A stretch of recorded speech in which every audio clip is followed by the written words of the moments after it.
think of Bob that went the majority of his life never sang in the choir, and he's up there singing solos. I mean,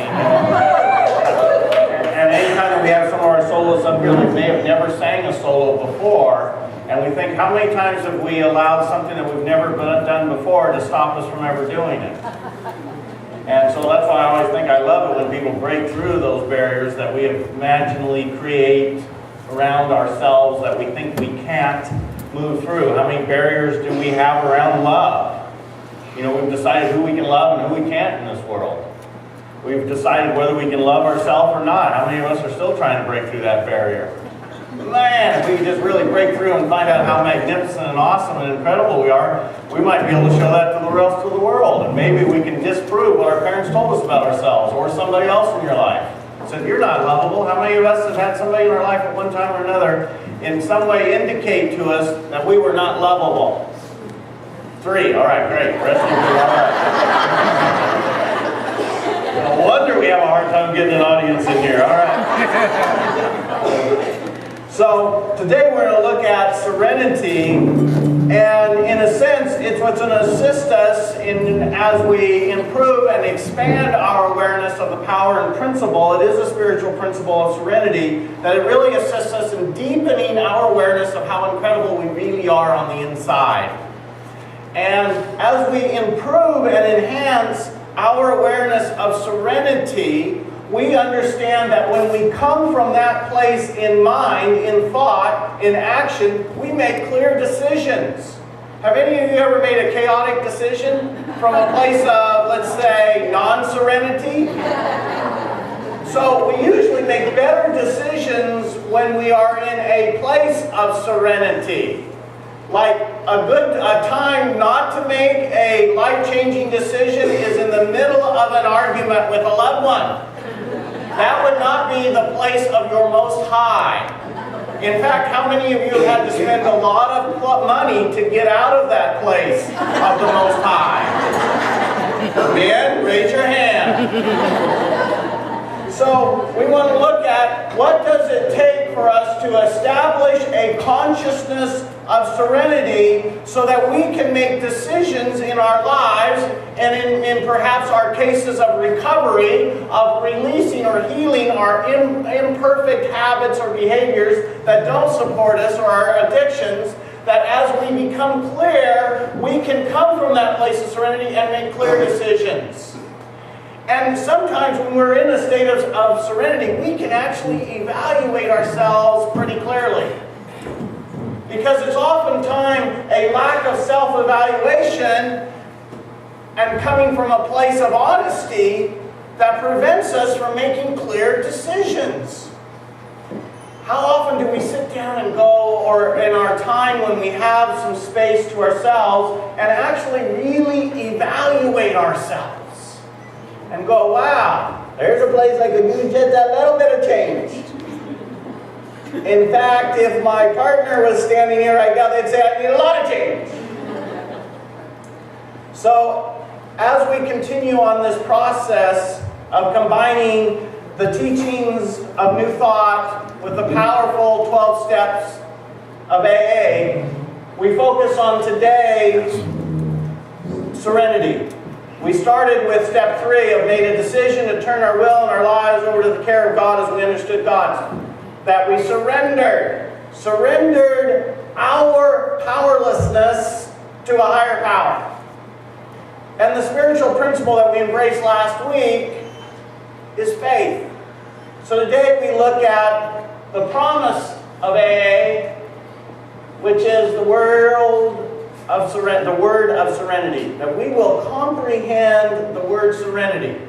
So what I thought was important is that we really have a simple, clear understanding of what serenity is. Serenity is simply the absence of mental stress or anxiety. It's the absence of. You all know that moment that you had the absence of stress, 8 years ago for that 6 seconds. That absence of mental stress and anxiety, or the synonyms would simply be calm, peace, tranquility, composure, peace of mind, stillness, calmness, quietness, peacefulness, and quietude. Quietude. So that's what we're looking at when we bring in the consciousness of serenity. And what I found is oftentimes when we approach the topic of serenity with people that are on their journey of awareness and have been on it for a great length of time, oftentimes they will believe, or we have believed, that we can have serenity by living an unserene life. Have you ever thought that? Meaning, I can just keep doing exactly what I'm doing at the moment, and maybe there's some parts in there that are not real calming and not real peaceful, but darn it, I'm going to have serenity in an unserene life. It's kind of like your childhood. Anybody try to have, if you grew up in a dysfunctional, chaotic, turbulent home life, how easy was it for you to find serenity in an unserene life? And yet, what I've found many times is that we carry that consciousness, that energy into our adult life. And we find ourselves in work environments that are far from being serene. And we try to force ourselves to have serenity in an unserene environment. Anybody ever about how many times do we try to force serenity over our hurt, anger, frustration, upset? And in a sense, that's what many times we do, is that we carry with us a consciousness of hurt, of pain, of sadness, or of anger, or stress, and anxiety, and it all builds up, and then we try to be serene. And so what did Kramer do there? He just couldn't take it anymore, and he was trying, and he had about this much space to move before it just took a little extra, the little rose being stepped on or whatever, to set him off over the top. And then he goes in and in a sense, he's supposed to have torn up 25 computers that weren't bought. And so they were going to come out of George Costanza's pocket, the finances for him. But what happened, though, is when he was able to clear out the upset and the anger, what did he feel after that? Serenity. But how many of us try to put serenity over an unserene emotion, an unserene relationship, an unserene feeling of self-esteem? And we try to cover ourselves in it. It's kind of like if you have a cake that's rotting, you can't fix that rotting cake by putting fresh frosting over the top of it, expecting it to taste good. And that's what a lot of us do, is we got stuff in here that needs to be focused on, worked on, adjusted, shifted, healed, let go of, dealt with, and yet we try to keep putting serenity over the top of it. And we can't figure out why things just don't seem to smooth out and work better. So that's what's always important for that true state of consciousness, of serenity. We got to make sure that our thoughts, words, and actions based upon love are bringing us the greatest serenity and happiness into our life. For as Gandhi says, and I love this quote, happiness is when what you think, what you say, and what you do are in harmony. Are in harmony. Happiness is when what you think, what you say, and what you do are in harmony. And you see, that's what I was saying many times, is if we don't think and feel about ourselves that we're really in a state of serenity, but we're trying to project that out onto others, it's not going to come out in a true state of serenity, true?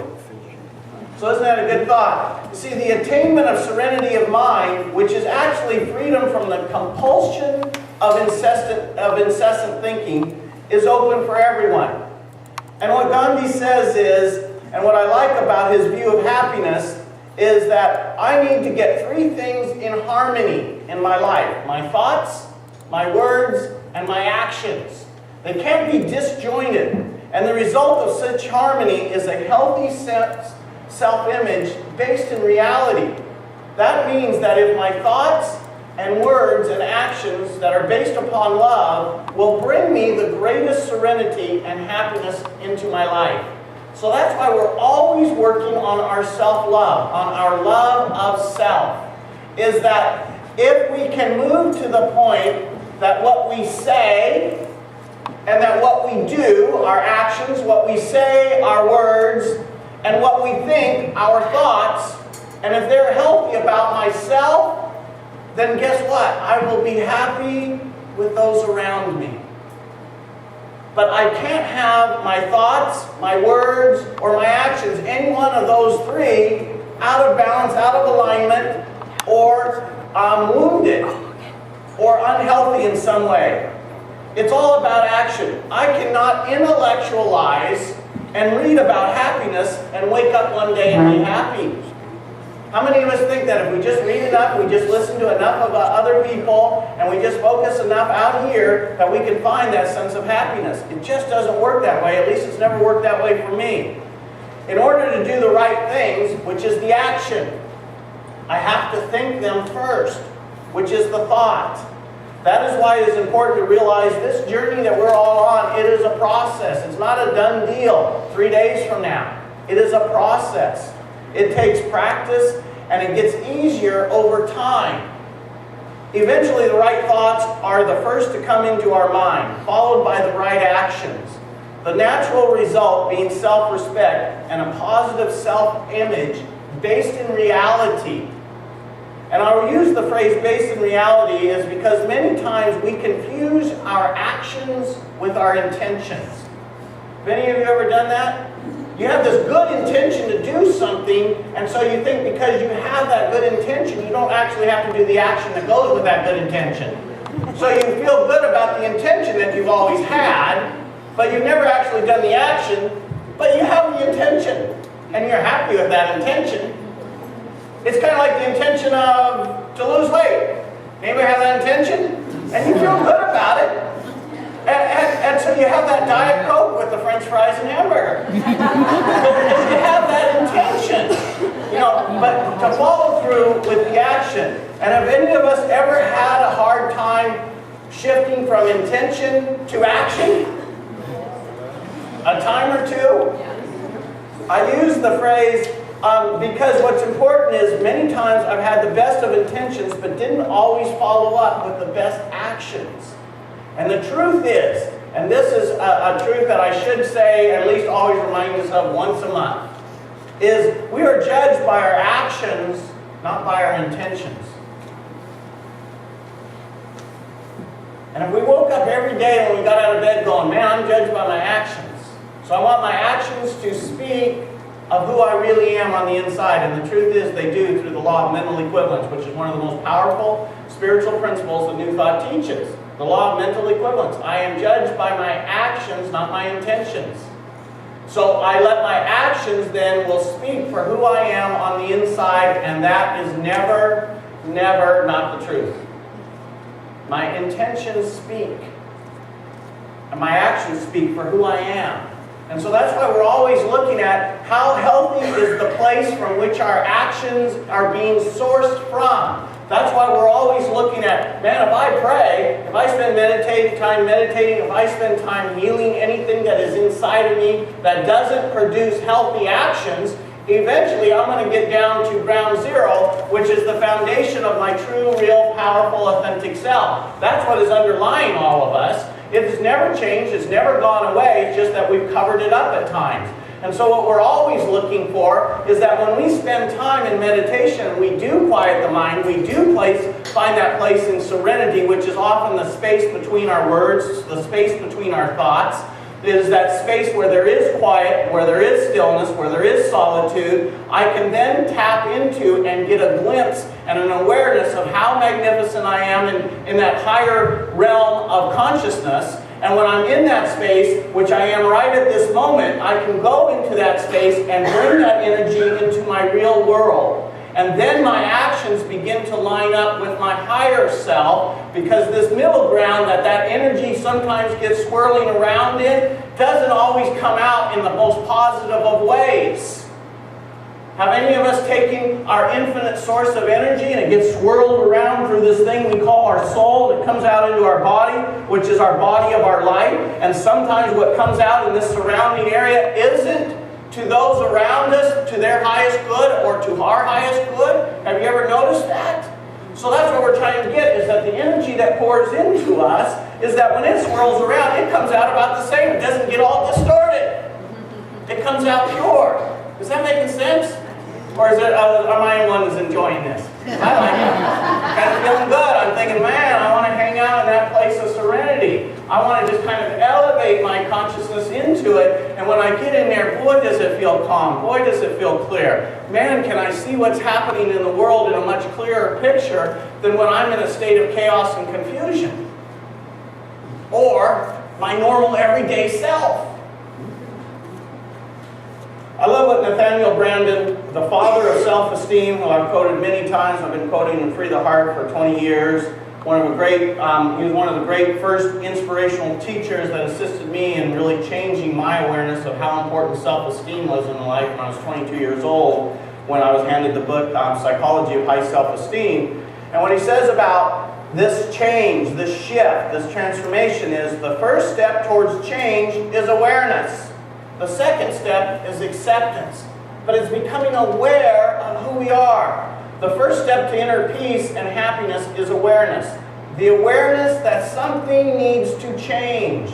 We're talking about real change here, not geographical or professional, relational, or material, but a significant change in our perception of the world and our place in it. Change of this magnitude must come from deep within ourselves. For me, it was simply surrendering to the divine intelligence, which is what the third step of AA is calling unto us to do.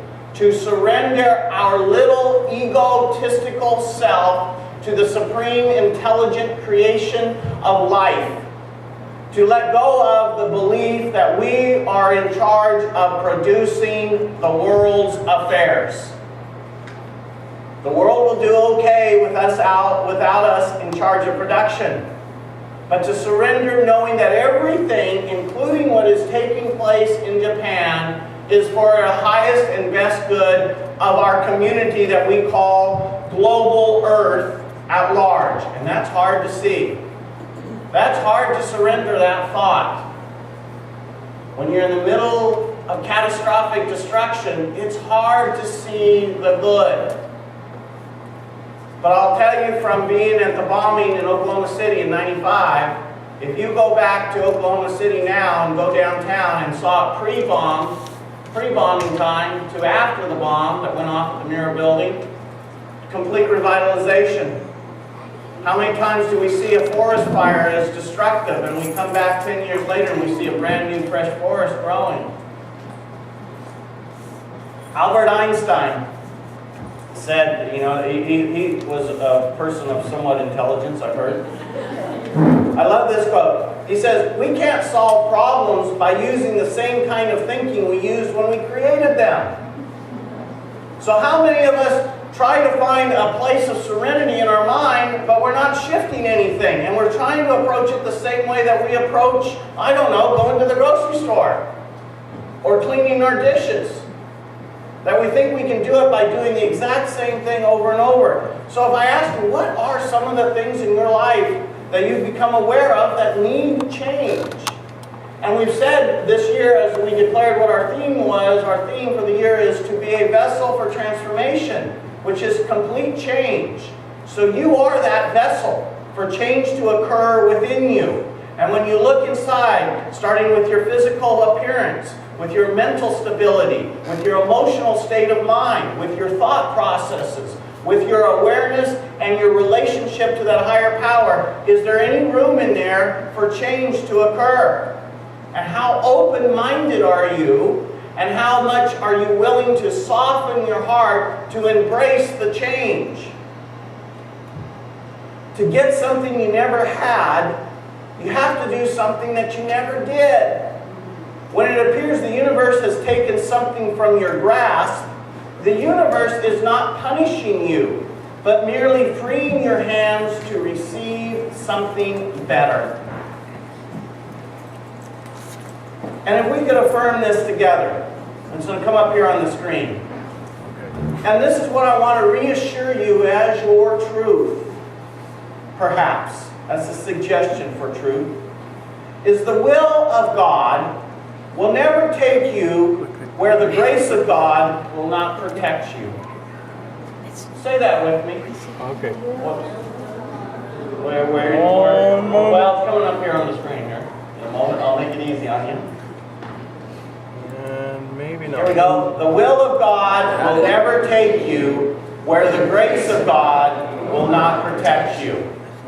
Now that one is a tough one to believe sometimes, isn't it? But here's how I can simply prove it. If you could do a 180 right now in your mind and go like this and look back on what you've made it through in your life.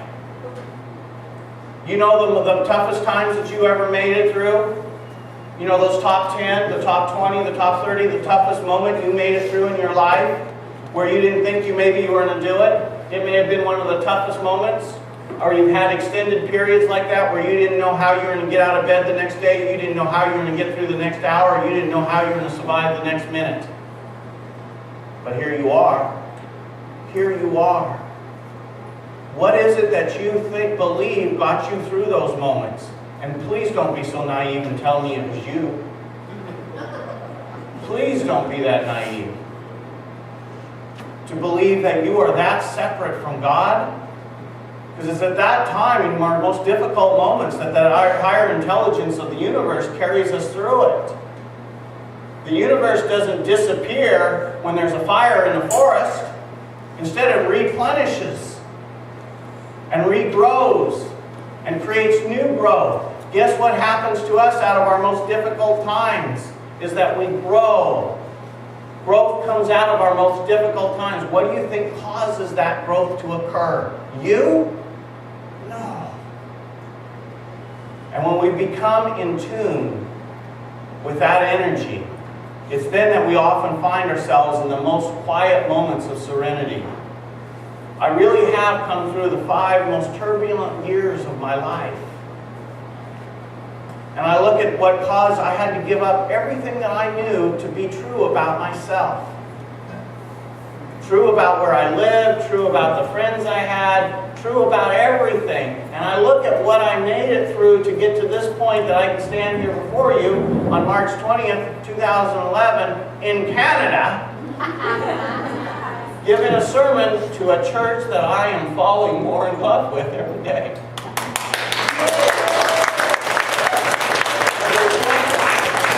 And there's only one thing that got me through that. It's God. And God's what got you through your most difficult moments in your life. And man, when we get through those difficult moments and we start getting on the other side, and we start feeling better, and we start feeling more inspired, and we start feeling more excited and more passionate and more rejuvenated about life, man, what can we do? We can rebuild a whole island called Japan. That's what's going to happen. We're going to restructure how we look at our nuclear systems. There's good that's coming out of this. There's good, and the people of Japan are seeing and feeling that right at the moment. There's a great shift occurring right now. And to prove that, I want to read to you a letter. And you'll see me for the first time that I actually wear reading glasses. I wore glasses for 17 years, but then I had fixed through prayer and a doctor. And it's great to see Harmony where, let's see, you disappeared there for a moment. Where are you, Harmony? There you are. Harmony, this comes from Harmony's dad's girlfriend's friend. Is that right? Yeah, I think so. Unless Crystal wasn't telling me the truth. Anyway, this was a note that Crystal got on her Facebook. And it's by a lady that lives in Sendai. And here's how it reads. And I want you to imagine being in that town. What is that town supposed to be? About 17,000 and about 10,000 have gone. And here's what's being said. Hello, my lovely friends. First, I want to thank you so much for your concern for me. I am very touched. I also wish to apologize for a generic message to you all. But it seems the last moment to get my message to you. Things here in Sendai have been rather surreal, but I am very blessed to have wonderful friends who are helping me a lot. Since my shack is even more worthy of that name now, I am now staying at a friend's home. We share supplies like food and a kerosene heater. We sleep lined up in one room, eat by candlelight, share stories. It is warm, friendly, and beautiful. During the day, we help each other clean up the mess in our homes. People sit in their cars looking at news on their navigator screens, or line up to get drinking water from a source that is open. If someone has water running in their home, they put up a sign so people can come to fill their jugs and buckets. Utterly amazing where I am. There has been no looting, no pushing in lines. People leave their front door open as it is safer when an earthquake strikes. People keep saying, oh, this is how it used to be in the old days when everyone helped one another. Quakes keep coming. Last night they struck about every 15 minutes. Sirens are constant and helicopters pass overhead often. We got water for a few hours in our homes last night, and now it is for half a day at a time. Electricity comes on this afternoon. Gas has not yet come on, but all of this is by area of the town and community. Some people have these things, others do not. No one has washed for several days. We feel grubby, but there are so much more important concerns than that for us now. I love this peeling away of non-essentials, living fully on the level of instinct, of intuition, of caring, of what is needed for survival. Not just of me, but of the entire group. There are strange parallel universes happening. Houses a mess in some places, yet then a house with futons or laundry are drying in the sun. People lining up for water and food, and yet a few people out walking their dogs. All happening at the same time. Other unexpected touches of beauty are first. The silence of the night. No cars, no one out on the streets, and the heavens at night are scattered with stars. I usually can see only about 2, but now the whole sky is filled with them. The mountains of Sendai are solid with the crisp air. We can see them silhouetted against the sky magnificently, and the Japanese themselves are so wonderful. I came back to my shack to check on it every day, now to send this email since the electricity is on, and I find food and water left in my entranceway. I love when we hear stories of people reaching out to each other. I have no idea from whom, but it is there. Old men in green hats go from door to door checking to see if everyone is okay. People talk to complete strangers, asking if they need help. I see no signs of fear. Resignation, yes, but fear and panic, no. They tell us we can expect aftershocks and even other major quakes for another month or more. And we are getting constant tremors, rolls, shaking, rumbling. I am blessed in that I live in a part of Sendai that is a bit elevated, a bit more solid than other parts. So far, this area is better off than others. Last night, my friend's husband came in from the country, bringing food and water, blessed again. Somehow at this time, I realized from direct experience that there is indeed an enormous cosmic evolutionary step that is occurring all over the world right at this moment. And somehow, as I experience the events happening now in Japan, I can feel my heart opening very wide. My brother asked me if I felt so small because of all that is happening. I don't.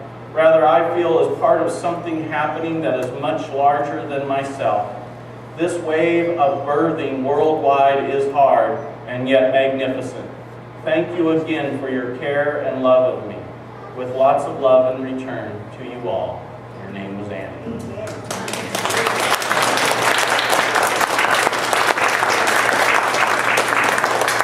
So there's a woman that's in the midst of what we might call chaos and confusion, but was able to find a state of serenity, a place of peace, and a place of understanding that all is in harmony.